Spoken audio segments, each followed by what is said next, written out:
Okay. So, di ba, isgutan na ninyo ang upat na marka sa JKK.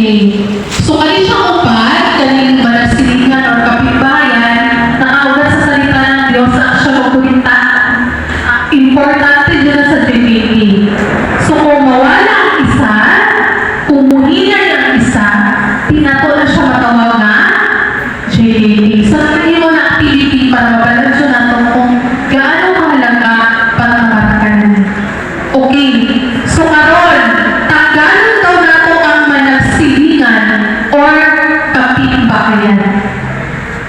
May ganitong grupo pa tayo sa ating parokya na nag-meeting ng regular, nagbabahigi na ng salita ng Diyos, naglilingkod ng kapitbahay at nakaugnay sa salita sa kalakang simbahan, pero di manasilingan.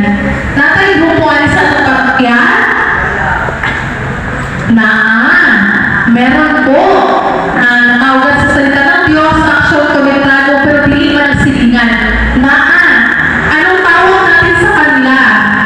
For example, mga organizations, associations, and movements, no?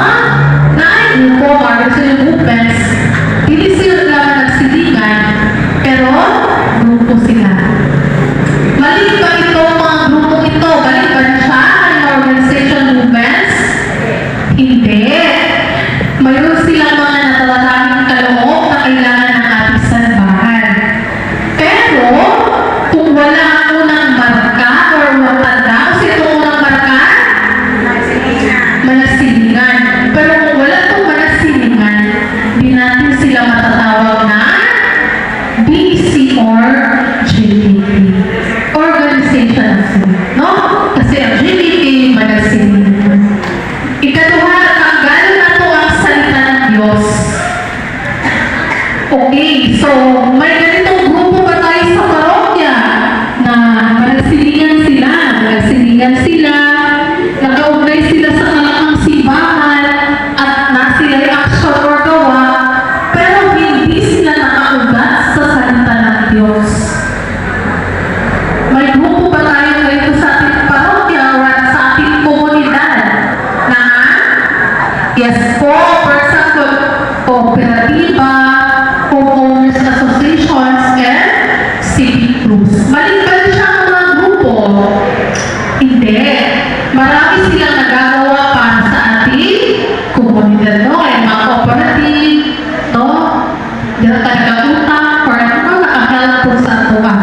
Pero, tandaan po ninyo, kung wala ang salita ng Diyos, di na to sila matawag na JKK or BC. So, dapat ka na upan, itatapos siya na Diyos kung wala dapat muna. Ikatatlo, takdalo na ito ang action. Okay, may ganitong grupo pa tayo sa parokya, magkakapitbahay o rasilingan, nagbabahagi na sila ng salita ng Diyos, nagkorektante sila, pero hindi sila, wala sila buhat or action. Ba? Meron. For example, mga prayer groups and gospel sharing groups, no? Nakilang mo, nag-aapo lang mo, nag-ako.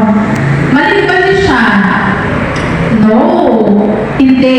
Kailangan natin ang lahat nilang panalangin bilang simbahan.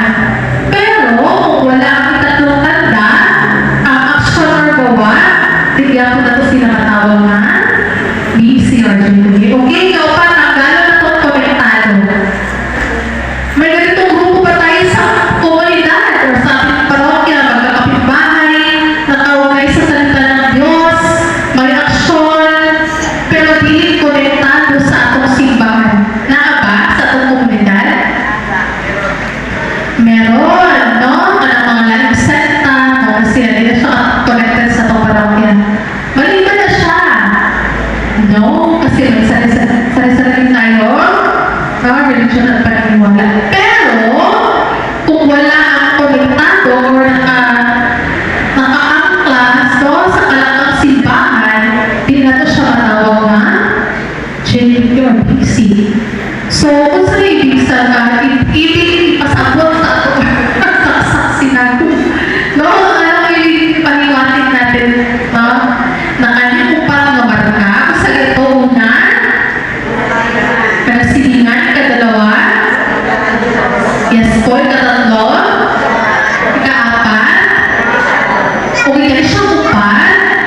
importante rin siya ng